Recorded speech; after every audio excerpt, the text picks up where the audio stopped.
KPFT Houston. My name is Rourke, and today in the studio, a great gentleman out of LaPorte, Texas, who started playing with his band in late 2003. They have a fresh folk sound, but still get the crowd dancing at some of their live shows.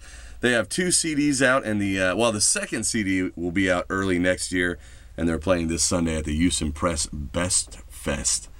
We have Sergio Trevino from Buxton live in the KPFT studio today. Sergio, how you doing, my man? I'm doing great. How you doing, Roy? I'm doing well. Good to finally get you into the KPFT studio. I think I discovered you on Facebook randomly when I saw that the Ancient Cat Society was playing over at Leon's Lounge, and I think I told you off the air that I really rarely go out of my way to find out about bands because I get sent so many CDs here at KPFT that I was intrigued by the name and fell in love with the video that I found of you guys online. So I guess we'll start by telling folks a little bit about your side project, the Ancient Cat Society. Yeah, well, we can start with that.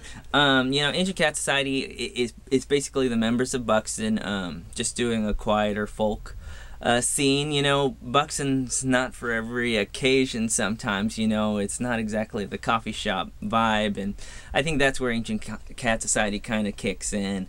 You know, it's different songs actually, you know, it's not, you know, Ancient Cat Society has, you know, their songs. They actually have, we have a full-length amount of songs that we're about to put out. They were recorded with John Griffin at Sugar Hill, but yeah. So we have those songs. So Buxton has 6 members, and 3 of the members actually do the side project. Yeah, exactly. Yeah, the 3 singers of Buxton are in Ancient Cat Society. Okay, now I read that Chris and Jason went to high school together. Did you go to high school with those? We went to high school together. I graduated about 4 years before they did. Okay. Though. Yeah. And one of those guys was a preppy guy, and the other guy was like a hardcore punk. Is that right? Oh man, yeah, I guess. Tell a story about how the oil and water kind of got together. Well, you know, we're going back to high school here. This is like well, this is the basis of the band, right? Sure. Well, I was already a grown-up at this time. Yeah, these guys, you know, Chris is this, you know, I guess if he was a preppy guy, he was the preppy guy. I guess, I don't know, he probably liked football or something. And Jason, you know, was over there listening to, I don't know, Marilyn Manson or something, and they didn't get along. You know, Jason had Liberty Spikes. You know, he was one of those guys, and they actually hated each other for a while, and then I guess they put aside their differences and decided to like each other and work on some music together, you know. Yeah. And there you go. Yeah. And somehow you threw one of your songs to those guys, and basically that's how you guys formed the band? It was weird. You know, I played music. I had been playing music for maybe about a year. You know, I was not experienced by any means. You know, before this, and Chris was friends with my sister, and you know, I invited him over to watch A Clockwork Orange. Half-heartedly, he worked at Blockbuster. You know, I was renting the movie from Blockbuster, and I was like, hey man, after work, if you want to come by.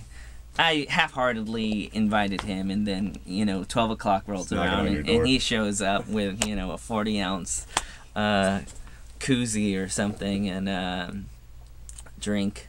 And, you know, we hang out, and I show him a couple songs, because at this point, when you play guitar for about 1 year, you want to show everybody, anybody you get in contact with, what you can do, you know? I'm not like that anymore. So I did that and actually had a bass, and he's like, hey, I got a sweet little bass line for that. And, you know, at the time I was impressed. Sure. Yeah, so, yeah, and so we started doing that, and I knew Jason as well, so. All right. And that kind of formed. And yeah, we formed, and we were a 3-piece for about 4 years, maybe. Okay. All right, we'll talk a little bit more about the history of the band. Yeah. We have Sergio Trevino from the band Buxton playing at 4:30 this Sunday at the Best Fest. Yeah. Is that 4 o'clock? Thank you. 4 o'clock at the Best Fest this Sunday in Midtown Houston at something called the Super Block. All right. That sounds intense. Yeah, you could put that on your resume. I know. I played the Super Block. That's right. What are you going to sing for us first? I think I'm going to start with a song from the album called Down in the Valley. All right. Okay. If the guitar sounds like it's out of tune, it's because I like that sound. Not really. I did it on purpose.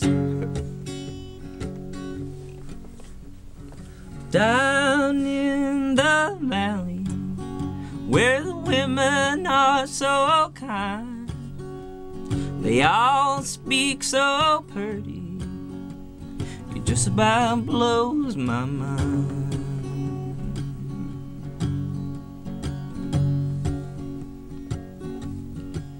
And the wine, it flows like water through the river that cuts through the town. My love and I will go swimming when no one else is around. But the thought of love gets in your skin and in your bones, and it breaks you like an egg. And this wave of fear falls upon your face like hell spoken, it's saving you a place. So you turn the lights off and you go and lie down upon your bed.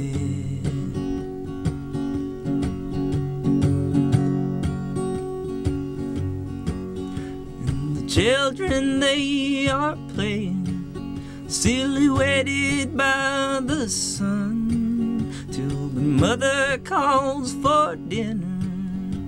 Then back to home they'll run.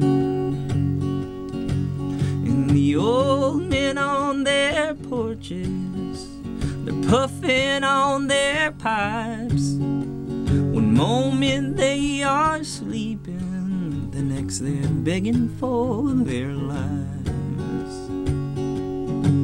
But the thought of love gets in your skin and in your bones, and it breaks you like an egg.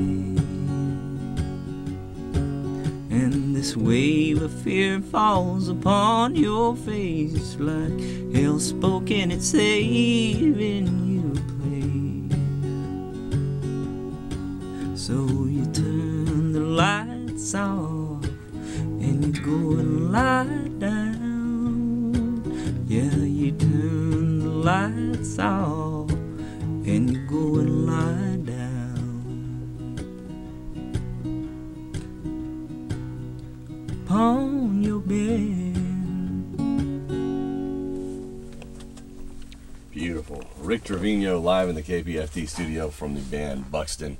And you can catch them this Sunday at Best Fest, 4 o'clock at the Super Block. You have a few albums that you recorded early on that you don't even want people to know about. Well, yeah. Sorry, I just did. That's right. You've already said too much. Oh, it's Sergio Trevino. Sergio, not Sergio. Sergio. Not Rick. You said Rick. I said Rick Trevino. Yeah.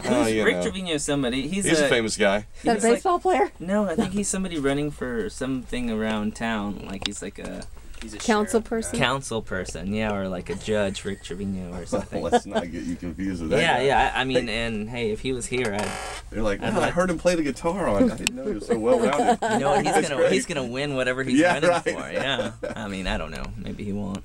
Tell me about those first CDs. Was it just being so young and inexperienced in the studio that just made them not anything that you're impressed with? Well, I guess something that Buxton's pretty good at is writing songs. You know, so as soon as we got together, we started writing. And we get a group of songs together, and we actually started with this concept album that we abandoned and didn't even record, but then we did record I think 12 songs, and I'm not even gonna talk about it. Move on.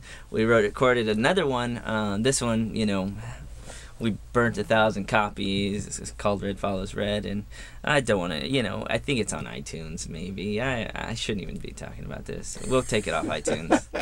Yeah. And then we did A Family Lie, which came out in 2008, which I'm not completely, I like it. Yeah, so. You're your own worst critic. Yeah.